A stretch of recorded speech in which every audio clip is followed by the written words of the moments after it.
School athletes often have to juggle academics and sports, finding ways to fit everything in on and off the court. But this month, some Oregon students are having to make a difficult choice between the two.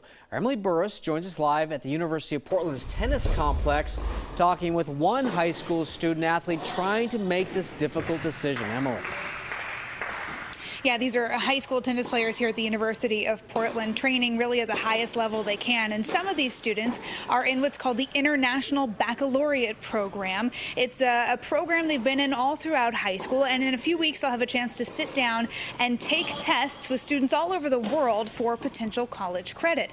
Because it's international, these dates and times of testing have been set. So these students are now being faced with a difficult choice. Do they skip their tests for the chance to compete at their state championship? Avi Sugar has been playing tennis since he was 5 years old. His success, both athletic and academic, brought him to Portland to finish high school. I transferred from Eugene to move up here to train for tennis at University of Portland. And he found a good fit at Lincoln in a competitive tennis program and in a high school that let him finish the International Baccalaureate courses he'd already started. Now a senior, he's getting ready to take tennis to the next level at the University of Alabama with a tennis scholarship and potential college credit for his IB classes. I feel like I'm getting the best of both worlds. I'm getting the best athletic program in the country, as well as a really good honors college. But his final weeks are bringing a difficult choice. Tennis state championships fall on some of the same days as his IB testing. The international exams set strict dates and times around the world. The Oregon School Activities Association says their schedule isn't flexible either. In our district tournament, they accommodate for IB testing, and I wish it was the same way at state. A simple switch in one match to another wouldn't change much. But OSAA officials say a change to one student's schedule could create a conflict for another. With over 150 students from all over Oregon competing in the same division as Avi, there aren't easy changes. How do we look for ways to address those situations?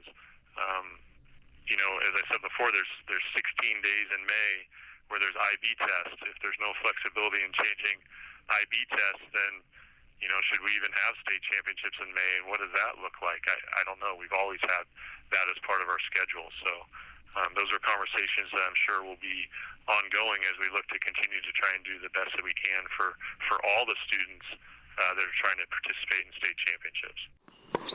For now, Avi says classes come first, but he hopes coaches, school administrators, and the OSAA can find a way to work together so he can compete one last time with his team. I feel like I've been working so hard for this, and so have my teammates who are also in the same situation as me, and I really feel like we deserve to be able to pursue both of our aspirations, whether it's in the classroom or on the court.